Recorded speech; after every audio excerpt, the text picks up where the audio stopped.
Hello, everybody, and welcome back to McGSpeaks. We're continuing our series where we're talking to business line leaders and other folks at Ash Brokerage to talk about some of our capabilities that many of our advisors just simply don't know about. And today I'm excited to talk with Carly Rosswurm. This was something that we started as our initiative with Integrity Marketing Group about 2.5 to 3 years ago. We didn't really do any type of health or Medicare, and Carly was able to bring us up to speed along with some of the intellectual capital that Integrity Marketing Group has been able to help us with. So Carly, thank you for taking time out of your busy schedule to have a quick conversation with me. Yeah, absolutely. I'm excited to be here. Well, first of all, let's get the elephant out of the room. There has been a lot of regulation, especially in 2024. Talk a little bit about what is the status of Medicare and any type of regulatory issues in 2025.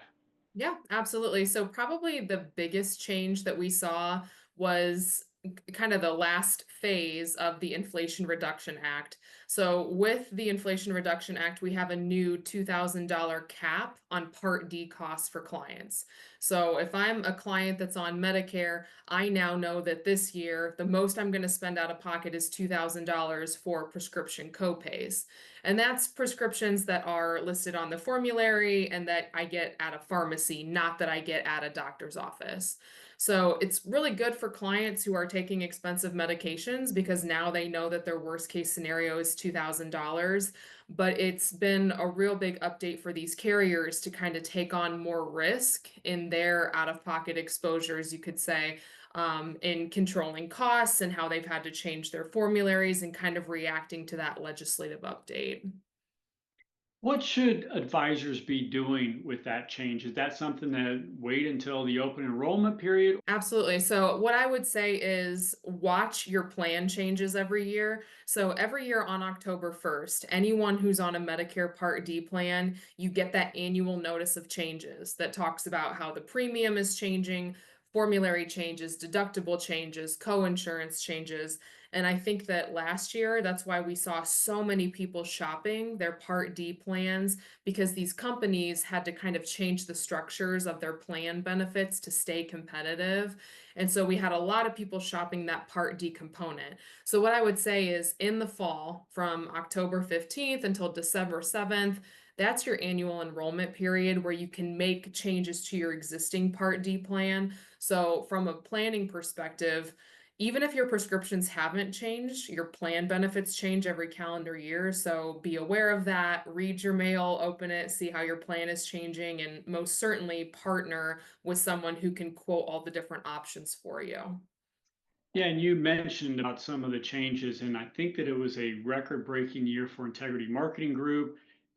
Your business line still is our fastest growing business line, probably driven by a lot of the changes and need to be close to you and your team, right?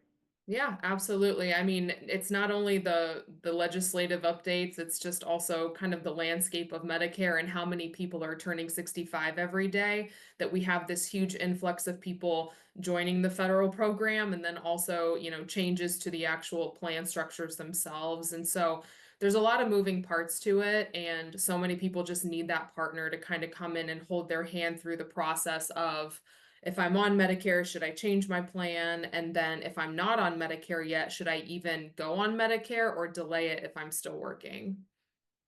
Now, we talk a lot about Social Security impact, guaranteed income impact, but one of the things that is somewhat of a drag, retirement income, is health insurance expense, right? And part of that is affected by IRMA. Can you kind of tell us a little bit about IRMA and the impact on Medicare premiums? Yeah, absolutely. So, for anyone who hasn't heard about IRMA before, that just stands for Income Related Monthly Adjusted Amounts. So, that's the extra amount that you're going to pay for Medicare if your adjusted gross income is above a certain threshold. I always joke that I spend about 80% of my day just listening to people complain about IRMA charges. I think from a financial advisor perspective, it's really important to know and understand how your client's adjusted gross income is going to affect their overall premiums. If you are single and you file your taxes as single, if your income is above 106,000, you're going to be affected. If you are married filing jointly, if it's above 212,000, it's going to be affected. And those are the figures for 2025. I think what a lot of people don't realize is that they're going to look back 2 years. So if I'm going on Medicare this year in 2025, they're actually looking at my 2023 adjusted gross income to determine my IRMA charges. So keep in mind, these can be huge adjustment amounts. These can be hundreds and hundreds of dollars per person on top of the standard Part B premium. So as a financial advisor, how are you kind of gearing up for that? How are you warning your clients about that and making sure that we keep that as low as possible? Yeah, and I think that there are some strategies when you start talking about retirement income planning using non-qualified assets, especially early on because you're looking back. But I mean, right now in today's interest rate environment, 95% of your tax exclusion ratio on non-qualified assets is coming back tax-free, so that avoids IRMA. Also, pre-planning in those 10 years prior to retirement and making Roth conversions, while it may be taxable right now, we're probably at a lower tax bracket than we will be in 5 to 10 years. So it's tax efficient, most likely. And then that income coming out from a Roth does not hit your IRMA. So there's a lot of things that you can do today to really impact retirement income and sustainability down the road, while at the same time locking up your health insurance and making sure that you're taken care of. Now, one of the big things also in retirement, risk of retirement, is long-term care. And I just recently interviewed Brian Langdon, but clear up misconceptions about long-term care and the actual benefits under Medicare. Yeah, absolutely. So I always have to remind people that there are certain things that Medicare doesn't cover. So if you're looking at original Medicare, which is just Part A and Part B, that does not cover prescription drugs, dental vision, long-term care. You have to get extra policies to cover those things. So just to kind of distinguish between the two, long-term care is going to be anything above 100 days. Skilled nursing is covered by Medicare, but only under certain situations. And so keep in mind, anything over 100 days, that's long-term care. Medicare does not cover long-term care. So you need to have a separate long-term care policy or a hybrid policy, something to cover those expenses down the road. When it comes to Medicare itself, if you like, let's say you have a hip replacement, or you can't go home right after a hospital stay, a lot of times they'll put you in skilled nursing, but you're expected to get better. In those situations, skilled nursing is covered by Medicare, and it's, of course, after a 3-day inpatient hospitalization stay. Keeping in mind that prognosis is getting better, anything above 100 days or when prognosis is not expected to get better is not covered by Medicare. Okay, that's a huge variable for a lot of doctors, right? Whether you're going to get better or not get better. The other thing is I heard just last week that you don't get counted the day that you get admitted. Like it's 3 days after that. Is that the case from the hospital stay? So it's my understanding that the day that you get admitted gets counted, but then the day that you leave does not. There's also Yeah. some situations where the 3-day qualification doesn't have to be met. So really, your hospital and your caseworker, like your actual case manager, is going to know what criteria needs to be met for Medicare to pay for it. But most common what we see is it's post-surgery, a major joint replacement, something like that, where you can't go home yet, but you are expected to get, fully recovered. Medicare covers that, no problem. And the first 20 days are picked up with no copay.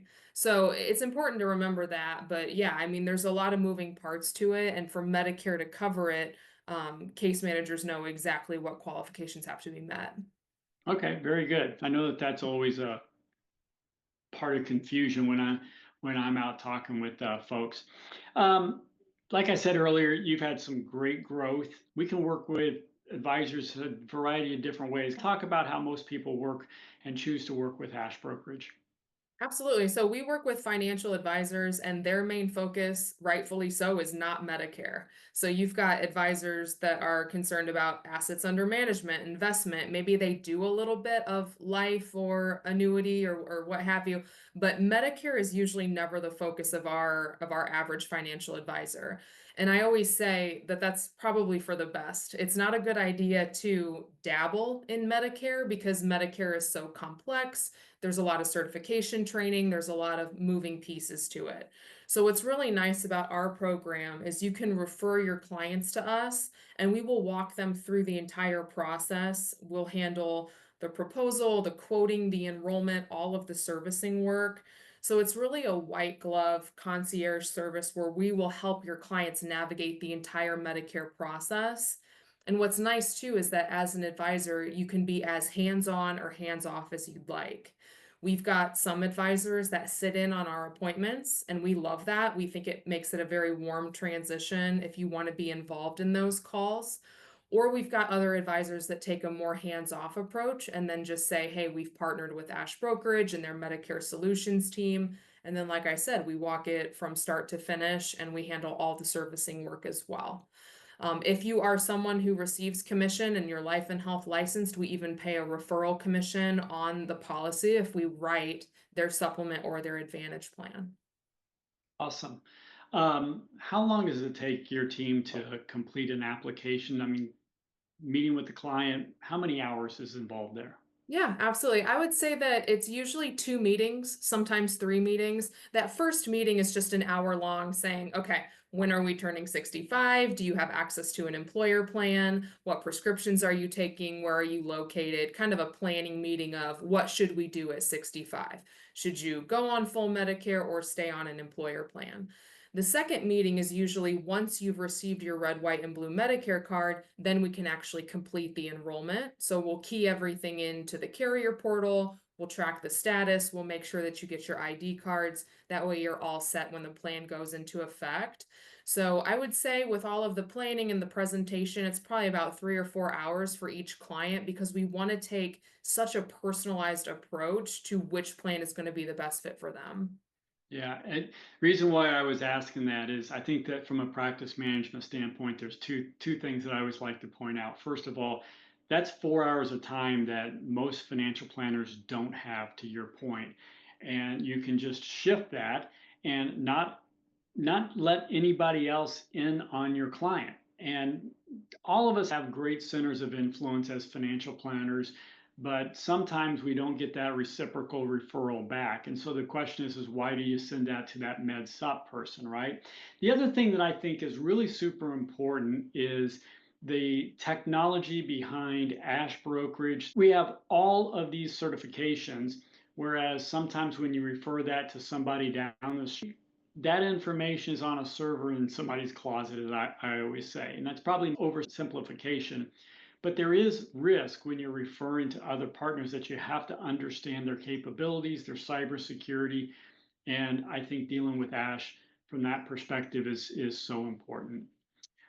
Um, Finally, as we wrap up here, Carly, talk about if you're a financial advisor, what three things would you be doing around the Medicare MedSup business in order to be successful and also just simply to help my client have a more secure retirement? Absolutely. So I would say that the biggest pitfall to avoid is your client trying to navigate it on their own. I have seen people go to the internet, try to learn as much as they can on their own and then make major mistakes like selecting more than one plan. And then there's issues with claims processing. It can be really easy to get messed up if you're trying to navigate it on your own. There's different parts of Medicare. There's a whole lot of letters involved. There's Part A, Part B, Part C, Medicare Advantage, Part D, Plan G, Plan F. There's a lot of letters and it can get very confusing. And so I would say, as a financial advisor, it's important to, like you said, partner with someone who is an independent brokerage. We work with a lot of different companies, so we're not just selling one carrier and have one product to offer. National brokerage licensed in all 50 states with a lot of different company offerings. But really, I would say, it's not so much like you said about receiving any kind of a commission payment. It's about protecting your block of business. When you're not sending it to someone down the road, you're keeping it in-house with a partner like Ash Brokerage, where you know that we're not going to also approach them about their investments or other products that they have. So really, when it comes to Medicare, it's about having an independent partner who's going to walk you through the whole process and be available when you need any servicing help. So every year from October 15th through December 7th, that's when you can change your plan. We send out annual letters to our clients reminding them of that time frame to requote their plan to make sure it's still competitive. As prescription drugs change throughout the year, it's a really good idea to requote those plans. And there's even more nuance that we won't dive into today, like what if I have VA coverage? What if I have Champ VA or TRICARE or, all these other programs that coordinate with Medicare, how to navigate all of those different situations. So really partnering with someone who can jump in and be that expert from start to finish. Yeah, it's a complex web, and to your point, there's a lot of things that can go wrong during that discussion with all the different plans. If you make a mistake, it can be hugely costly for that client that actually has a medical claim during the year. So, how many team members do you have now, Carly? And you work virtually, you can do face to face. Talk about that a little bit. Yeah, absolutely. So we've got a team of 6 right now, if you include our case manager, and we are licensed in all 50 states. So wherever your clients are located, we can certainly help. We do all of our meetings with Teams. I really like visual appointments because then we can share our screen and show some visuals that are going to really help with keeping that alphabet soup clear with all of your clients. So if you've got a client, as long as they can do Zoom or Teams, then it's going to be a good fit. And we're licensed all across the US, and we've got all the major playing carriers to keep it independent so that you know that we've got the most competitive plans wherever your client's located. Awesome. So I will say that for the financial advisors and financial professionals that are listening to this, we have Carly at our study group for the last 2.5, 3 years. We actually had to adjust our schedule to give her more time because she always has the most questions and the most engaged advisors because their clients are most interested in this. This is something that is a foundation for retirement income planning and just a successful retirement. She's a tremendous speaker. I encourage you that if you have an agency, to get her out in front virtually or in person to talk to your advisors about all the different things that she and her team can do. So thank you very much for all that you're doing at Ash Brokerage, Carly, and most importantly, thank you for spending the last 20 minutes with me. Yep, absolutely. Thanks so much for having me. To learn about how you can take advantage of our Medicare solutions, please call us at 1-800-589-3000 and ask for our Medicare Solutions Department and Carly Rosswurm. Thanks for listening.